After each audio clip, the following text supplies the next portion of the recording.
There are moments in life that no amount of success can prepare you for. Moments that arrive without warning, stripping away everything that felt stable and certain, leaving behind only the raw and unfiltered truth of what it means to love someone. For Charles Pol, the son of the world-famous veterinarian Dr. Jan Pol, those moments came more than once. And the story behind how he carried those experiences, how he kept showing up, kept working, kept loving his family through it all, is one that television cameras never fully captured. Most people who know the name Charles Pol know him through the lens of the incredible Dr. Pol, the National Geographic Wild series that turned his father's rural Michigan veterinary practice into a global phenomenon. They know him as the producer, the on-screen personality, the son who helped bring a small-town story to millions of living rooms around the world. But behind that role, behind the cameras and the credits, there is a man who has endured layers of grief that most people will never have to face. A man who built his dreams from the ground up, only to have life remind him, repeatedly, that success and sorrow often travel together. Charles Pol was born on March 6, 1979, and adopted as a baby by Dr. Jan Pol and his wife Diane. From the very first days of his life, he was welcomed into a household where love was never conditional and family was never defined by bloodline alone. Jan and Diane made that abundantly clear. Adoption was not treated as a footnote or a complication. It was simply part of their story, woven naturally into the fabric of how the Pol family understood themselves. Charles always knew he belonged. That kind of unconditional acceptance shaped him in ways that would take years to fully appreciate. Growing up in Weidman, Michigan, in a home built around veterinary medicine, Charles experienced a childhood that was anything but ordinary. Animals were not pets in the traditional sense. They were patients, companions, emergencies, and lessons. The clinic was not separate from home life. It was home life. Farm calls happened at all hours. Surgeries were routine. The smell of antiseptic and hay was the background scent of daily existence. While other children his age were thinking about weekend plans, Charles was learning what it meant to show up for living creatures who depended entirely on human care. He watched his father work with a discipline and stamina that seemed almost superhuman. Dr. Pol did not take days off because animals did not take days off. There were no sick days in rural veterinary medicine, no polite pauses for inconvenience. Charles absorbed all of it without formal instruction. He saw what commitment looked like when it was real, not just spoken. He saw what it meant to serve a community so deeply that the community itself became an extension of family. Those early years did not just give him a childhood. They gave him a foundation. But as he grew older, Charles began to recognize something important about himself. The path that everyone around him seemed to expect him to follow was not the path calling to him. He respected his father's work profoundly. He understood its value and its difficulty. But his own imagination pulled him in a different direction entirely. He was drawn to storytelling, to creativity, to the art of making people feel something through a screen. He was not a future veterinarian. He was something else, and accepting that truth about himself required courage that is easy to underestimate from the outside. His parents supported him. Jan and Diane believed in following passion with hard work, regardless of where that passion led. Their encouragement gave Charles the freedom to pursue a future that looked nothing like the clinic he had grown up inside. After high school, he enrolled at the University of Miami to study communications. Moving from rural Michigan to a vibrant, fast-paced university environment was a significant adjustment. The pace was different. The culture was different. The people were different. But Charles thrived. He sharpened his storytelling instincts, studied how media worked, and began to understand how audiences connect emotionally with content. He was building something, even if he did not yet know exactly what it would become. After graduating, he made the bold decision to move to Los Angeles. This was not a casual choice. Los Angeles meant leaving everything familiar behind, trading the quiet rhythms of rural Michigan for a city that did not slow down for anyone. The entertainment industry was intensely competitive. Talented people arrived every single day with big dreams, and the industry chewed through most of them without pause. Charles was not naive about this. He understood the challenge. And he went anyway. His early years in Hollywood were humbling in the best way.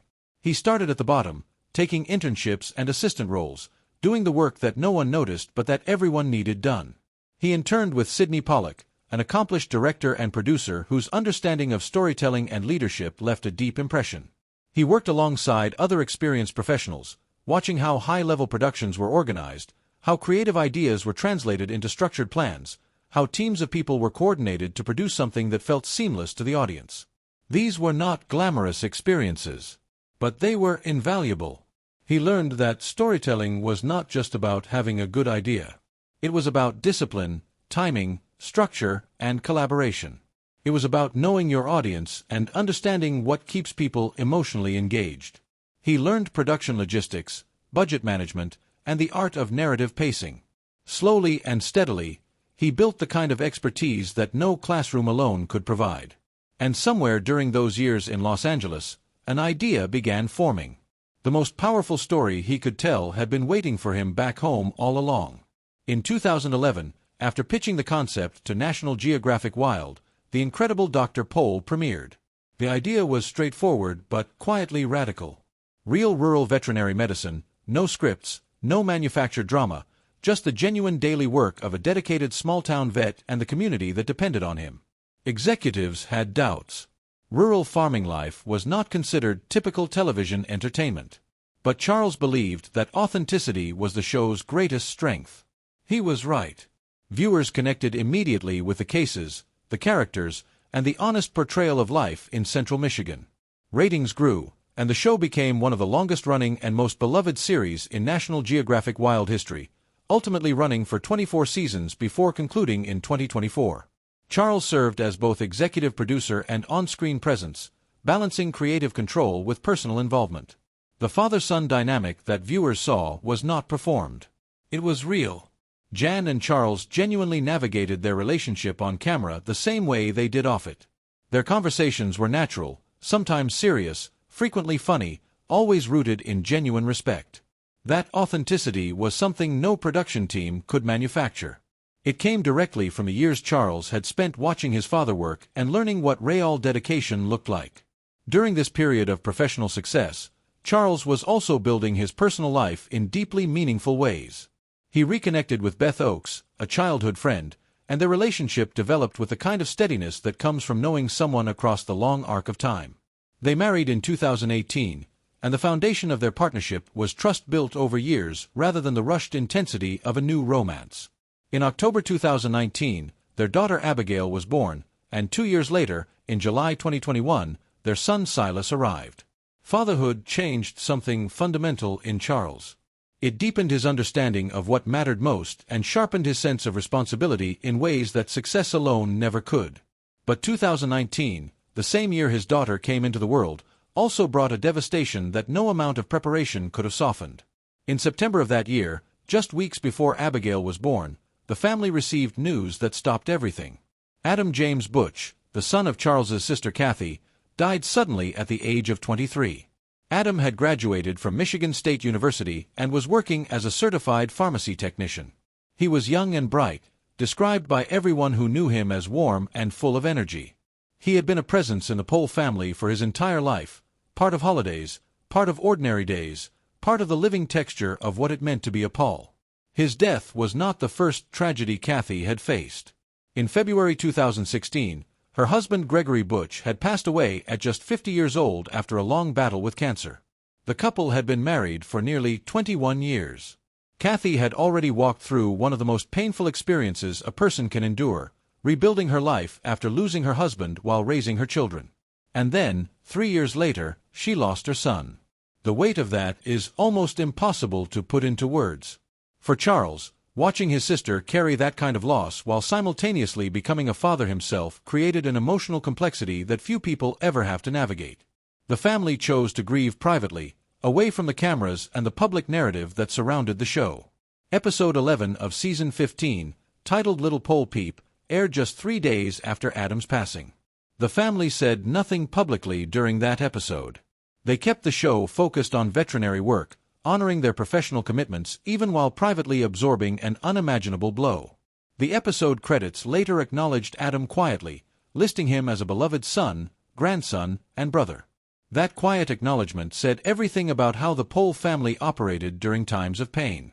Not with declarations. Not with public grieving. with dignity, consistency, and the kind of love that does not need an audience. For Charles, the challenge of returning to work was immediate and real. Television production does not pause for personal tragedy.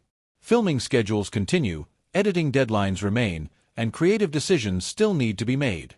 He had to find a way to carry his grief internally while maintaining the composure that his role required. That kind of emotional labor is rarely discussed and almost never recognized publicly. But it was happening every single day during that period. He was a producer, a father to a newborn, a son, a brother, and a man in mourning, all at the same time. He channeled what he was carrying into his work in subtle ways, infusing the show with themes of resilience and care without making the grief explicit. The structure of production itself became a form of grounding. Having something tangible to plan, to build, and to execute gave him a place to put his energy when emotions threatened to become overwhelming. He became an anchor for his family during that time, supporting his sister Kathy, remaining present for his parents, and showing up for his own children every day. He did all of this without broadcasting it to the world. That quiet strength is perhaps the most underappreciated part of his story. In the years that followed, life continued to move in both directions at once. The incredible Dr. Pol kept growing, reaching more viewers and expanding the family's reach. Charles's children grew into small people with their own personalities, and the daily rhythm of fatherhood brought its own particular kind of joy. But the losses remained. The grief did not disappear. It became part of the architecture of who he was, carried alongside everything else. Then came a new chapter. During the pandemic, Charles began thinking seriously about food security, about where food came from, about the values he wanted to pass on to Abigail and Silas. Inspired by his own upbringing and motivated by what he was seeing in empty grocery store shelves, he made a decision that surprised even himself. He and Beth decided to build a farm. Not a hobby garden. A 350-acre working farm in central Michigan, built from the ground up, starting with nothing but undeveloped land and an enormous amount of ambition.